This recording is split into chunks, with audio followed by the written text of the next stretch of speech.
నేరస్తుడి యొక్క ఆస్తులన్నీ సీజ్ చేసి ఆ కుటుంబానికి ఇవ్వాల్సిన బాధ్యత కూడా ఉంది. Right, okay. బుజ్జి వర్మ గారు నమస్తే. ఓకే. మీతో పాటు ప్యానెల్ లో పాల్గొన్న వాళ్ళందరికీ నమస్తే.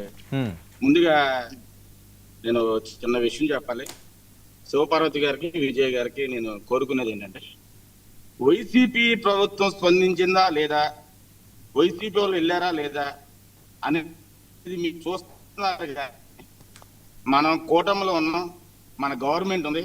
స్థానిక ఎమ్మెల్యే వెళ్ళారా, లేకపోతే ఇన్ఛార్జ్ మినిస్టర్ వెళ్ళారా, లేకపోతే ఆ జిల్లాకు సంబంధించిన మినిస్టర్ వెళ్ళారా, లేకపోతే ప్రభుత్వం ఏమైనా స్పందించిందా స్పందించలేదనేది మీరు ఆలోచించట్లా. ఇది ముఖ్యంగా గమనించాలి.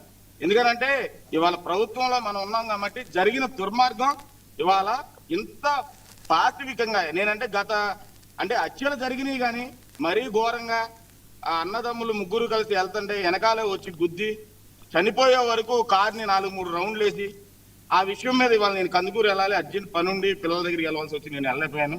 ఎందుకంటే చెప్పేది కులం ఏదైనా ఒకటే, మీరు అన్నట్టు కులాలు తీసేయండి, కులాలు ఏదైనా ఒకటే.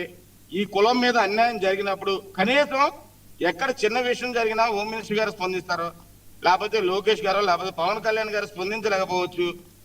ఆయన ఈ రోజున కర్నూలులో కూడా 15 సంవత్సరాలు మీతో పాటు కలిసి ఉంటాం బాబు అని చెప్తుంటే, మీరేమో ఇలా దాడులు చేస్తే ఈ దాడులు ఖండించవలసిన అవసరం టీడీపీ ప్రభుత్వం మీద లేదంటారా, టీడీపీ నాయకుల మీద లేకపోతే మినిస్టర్ల మీద లేదని అంటారా విజయ్ గారు? మీరు లేదని ఎవరు చెప్తారు? వాళ్ళకి న్యాయం చేయాలి. ఈ రోజు వరకు ప్రభుత్వం ఉన్నా లేకపోతే స్థానిక ఎమ్మెల్యే గానీ చనిపోయిన కుటుంబాన్ని పరామర్శించింది లేదు. గవర్నమెంట్ అది హాస్పిటల్లో ఉన్న వాళ్ళని పరామర్శించింది లేదు. దీన్ని వెనకేసుకొస్తారా? అంటే ఒక పార్టీకి కట్టుబడి వాళ్ళ డాడీ ఏమో టీడీపీలో ఉండి 2 కుమారులు ఏమో జనసేన పార్టీకి సపోర్ట్ చేసి జనసేనతో ఉంటున్న ఈ కుటుంబాన్ని పరామర్శించే అవసరం కూడా మన కూటమి మీద లేదంటారా? మన కూటమి పరామర్శించక్కర్లేదా? వాళ్ళకి భరోసా ఇవ్వక్కర్లేదా కుటుంబానికి? ఓన్లీ కాపు సంఘాలు వెళ్ళి భరోసా ఇస్తే సరిపోతుందంటారా? మనం కూడా ఇవ్వాల్సిన అవసరం ఉందా లేదా? ఇవాళ ఎన్ని రోజులు అవుతుంది? కూటమి ప్రభుత్వం ఉన్న వాళ్ళు ఎవరైనా స్పందించారా? దీనికి కూటమి ప్రభుత్వానికి బ్యాడ్ వస్తుందా రావట్లేదా అనేది కూడా ఆలోచించండి. ఇప్పుడు అవతల వైసీపీ వాళ్ళకి మనం అవకాశం ఇచ్చిన అవుతున్నాం.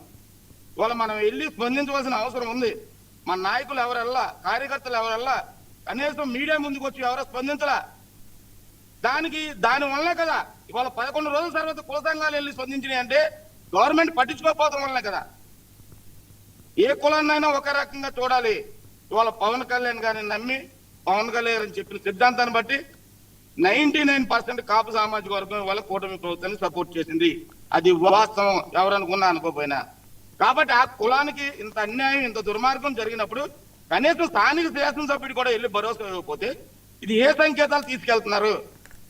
ఓకే, ఏ సంకేతాలు తీసుకెళ్తున్నారు అనేది మీరు ఒకసారి దయచేసి ఆలోచించండి.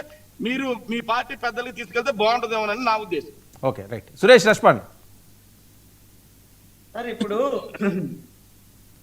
కుల పరంగా దీన్ని చూడకండి అని మాట్లాడి వాదన వినిపిస్తున్నటువంటి